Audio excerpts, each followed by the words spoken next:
G'day traders, Mindset Reset. It's Free Cash Friday. Again, today we will answer some questions. We'll talk about a couple of specific opportunities that occurred today, and also, as always, we will talk about behavior of the trader. One of the questions I got today from a few traders was regarding oil. Oil, they had an up closing day, and the question was, why wasn't oil the first green day? Now, when I get that question, I have to reinforce to traders. I did a video earlier this week about first green day, first red day, and how several traders last week, the exact same setup on natural gas on Thursday, closing as an up day, a market that was in breakout short.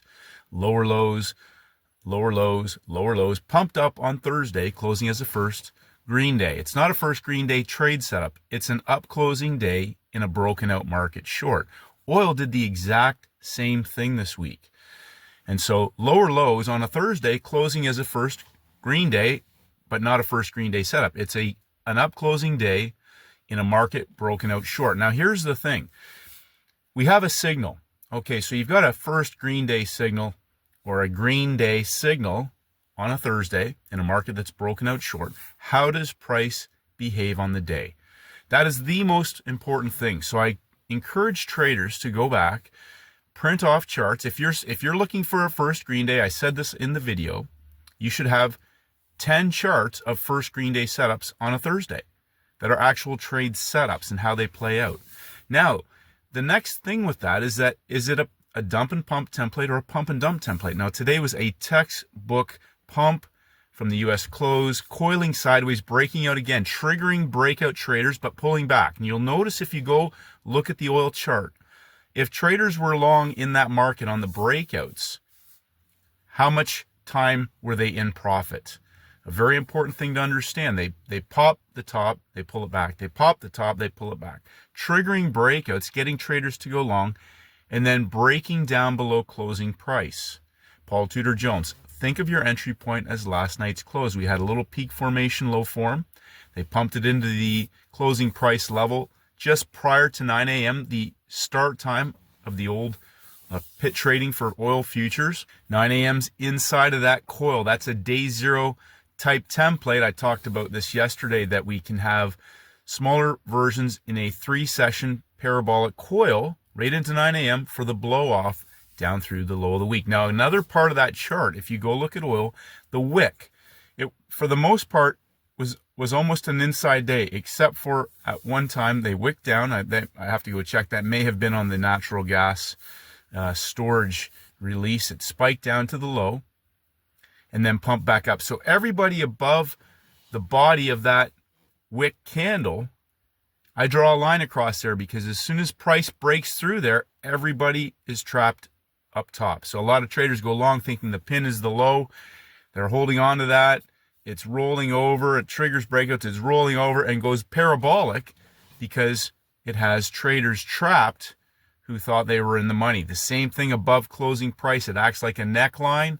Price breaks down. Once they break down below there, they are not going to go back up there, because they allow traders who may be long on longer time frames to get out of a losing trade. Now, I posted the picture on there and I said free template Fridays. Those two templates are formula templates. So it doesn't matter what instrument that you see that on, that can be used on a Friday. That's a great template. Go look at natural gas last Friday. The exact same setup as oil today. It didn't blow off all the way, but on Monday morning, they gapped it down and continued the vertical move. So the next part of that is, a trader said, so you're looking for templates for certain days of the week? Absolutely. Absolutely I am. I'm looking for the best templates that show up day 2, day 3, reset, day 1, day 2, day 3. It's that simple. Now we can get first red day signals. We can get first green day signals. How does price behave on the day? What day do I get the first green day signal? Now, I put that basic model in the course section, the basic model of first green day, first red day. Wednesday's a signal day. If it's not a signal day, it's a reset day, a new day 1, just like a Monday. We can get inside days. We can get a narrow range day. We can get a market that blows off parabolically. If it blows off parabolically, we now have a range expansion still, which can set up for a dump and pump into free cash Friday, or a pump and dump into free cash Friday. In this particular case with oil, we made a lower low on Thursday, closing as an up closing day, popping the top, breaking down, rolling over for easy free cash. So again, I encourage traders to build your muscle memory on 1 or 2 setups, understand how those should play out, and on a well-engineered chart, you will always have a dump and pump template or a pump and dump template. Now, the next question I got was regarding why do you call Friday the closing range of the week? What is the significance of that? Well, Friday is the closing range of the week. So there's 2 types of trades. Friday's day 3 on the back side of the week. Somebody asked me today, well, Friday wasn't a day 3. How could you take that trade? Friday is day 3. Friday is day 3. It's the closing range of the week. Wednesday's reset, day 1, day 2, day 3. The closing range is this.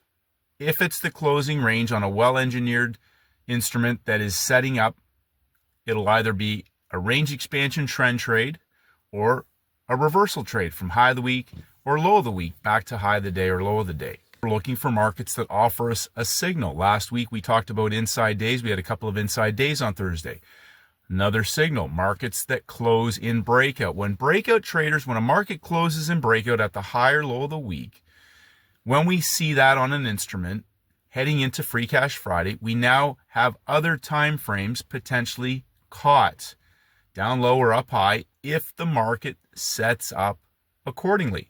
Now, my friend Steven and I, we love to see what we call the double tap. The double tap is when a market closes in breakout and then breaks out again the next day, triggering new breakout traders into the market before pulling back and coiling for an explosive reversal opportunity on the 3rd session, closing out the week. Now, sometimes different instruments may show that in London, and the US session may get the low-hanging fruit continuation.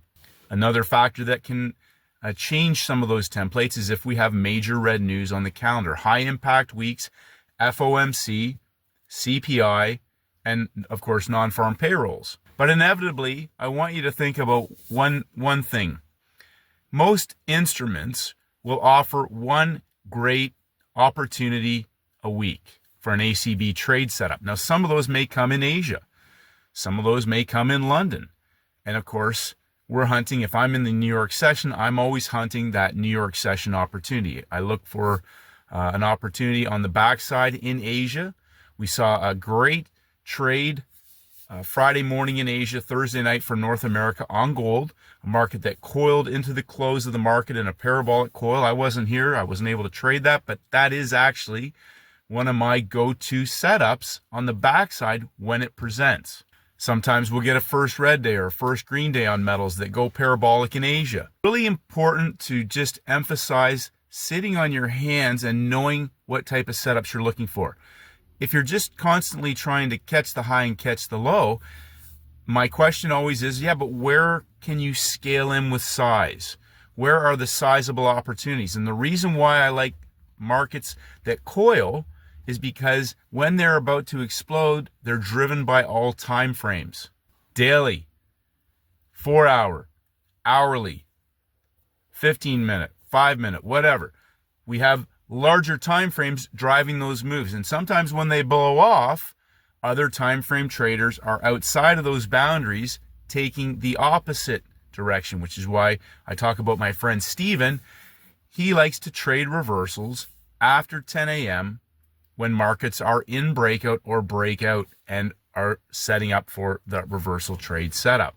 Now, I'll talk about that for a moment because Steve and I were joking around today. He loves V tops and V bottoms.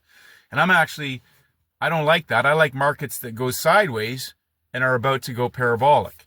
I like sideways markets. He likes V tops and V bottoms. And what I want to emphasize with that is that you have to be able to execute, and Stephen talks about this all the time in the community. Again, I appreciate all the input that Stephen, other traders, Trader K, Marvelous, Joseph, there's Niche, a lot of contributors. Again, I appreciate and I'm grateful for all the input that everybody puts into the community because it helps everybody grow and get 1% better every single day.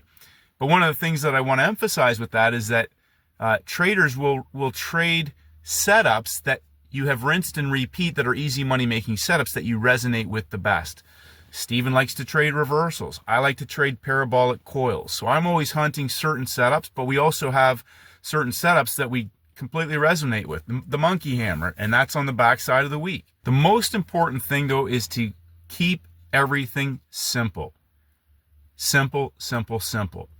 There are repeatable, scalable template opportunities that show up every week on different instruments. Sometimes you'll get the same setups, like I said about natural gas and oil. I look for setups on those instruments on Friday. I talked about this before. I don't trade them that often, but I look for setups on Friday on the energies. I noticed over time that given at least a couple of times a month, we'll get some textbook opportunities. Natural gas a few weeks ago gave some perfect reversal opportunities on Friday. Oil gave us a great parabolic blow off today on Friday. There was a reversal trade at 11:35 a.m. for traders who could have caught a dollar back up to the just below the 9 a.m. short. So there's opportunities in each direction. You have to trade what you resonate with best. Simple, rinse and repeat. Behavior of the trader. The most important thing about simple, rinse and repeat, just looking for the same types of templates each week, different instruments, is knowing this. You start to recognize other trades become more and more 50-50. No matter how specialized you get, you can get caught into choppy markets. When you trade the same templates based on levels, timings, and the behavior of price, markets that close and breakouts, signal days, timings, like Steven, I talk about Steven. The reason he trades after 10 a.m. is because it's simple. He can reproduce the same trade setups every single week. Every single week. Simple. No science projects. That means he doesn't have to think about it. And, you know, we have the joke. I'll repeat this because traders ask me, what are your thoughts on this? And I say to them, if I start thinking, then I'm not doing my job. My job is not to think. We talk about this. Steve and I talk about this. Thinking is for idiots.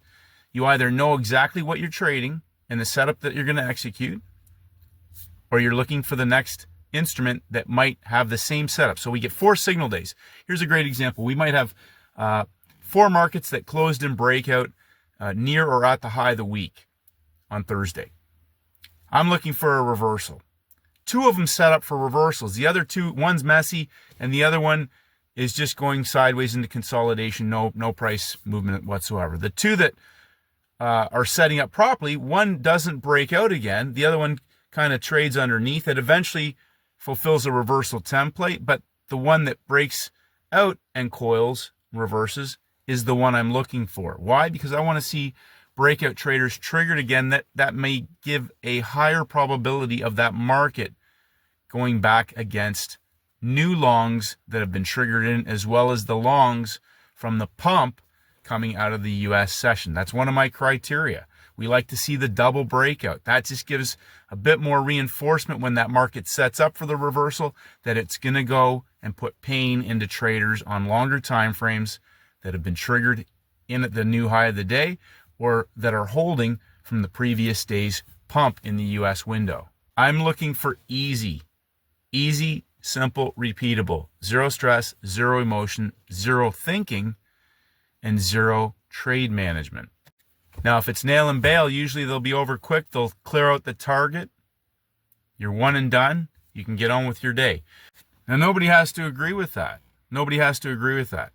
But no matter what you do, you are the variable determining your long-term success. Obviously, you need to have an edge. But if you do have an edge, the next most important thing is how well do you execute it? How good are you at your daily process in identifying whatever your setup is or finding that setup on 2 or 3 instruments and then identifying which one is setting up the best on the day for an easy free cash situation, whether it's a 5-star load the boat or if it's a nail and bail session opportunity. As one trader commented the last few weeks, none of the markets were really meeting his criteria, his rules. There's nothing wrong with that. That is the next most important thing. When you don't have a setup, okay, can you walk away? come back tomorrow. I know I can. That's easy for me to do that. And I know that Stephen can do that. I know that several other traders have commented and nothing met my rules today. There's nothing wrong with that. If you have 1 or 2 setups and that's how you're going to grow your business, the most important thing is waiting for the setup to present, because you can scale those up over time. Your trading business will continue to grow.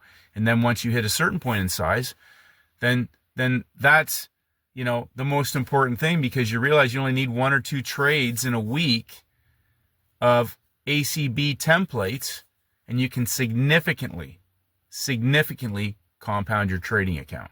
So I have zero interest in trying to trade little movements in one market all the time and, figure out everything. I'm looking for simple, scalable and simple.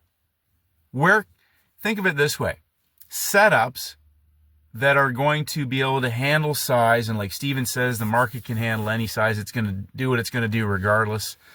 So where's my opportunity going to be for the greatest potential with zero stress, zero thinking, and zero emotion, zero trade management? It's very simple. They occur every single week. If you don't believe me, well, I know you do, because traders are hitting these trades. That trade on the pound yen today is a template. That opportunity shows up all the time. Thursday close and breakout, high of the week or low of the week, coiling sideways. Natural gas was, 2-3 Fridays ago, same setup, different variation, a nice coil sideways, first hour explosion. Now, just in closing on that, no major red news. It's not unusual to see certain markets move in that first hour on Friday. And that is coming back to the closing range of the week, especially if a market is closed in breakout. It has other time frame traders in the markets. If it's coiling, it will explode and move fast because it has traders trapped on the wrong side. And the name of the game is to shift the money from the many to the few. So hopefully that helps, traders. Keep it simple. Make it easy on yourself. Make it profitable. So focus on profitable setups that rinse and repeat. Keep it scalable and be able to enjoy your day. And like Paul Tudor Jones says, make trading a pursuit of pleasure. Have a great weekend, traders. Love you and appreciate you. And may the markets go with you.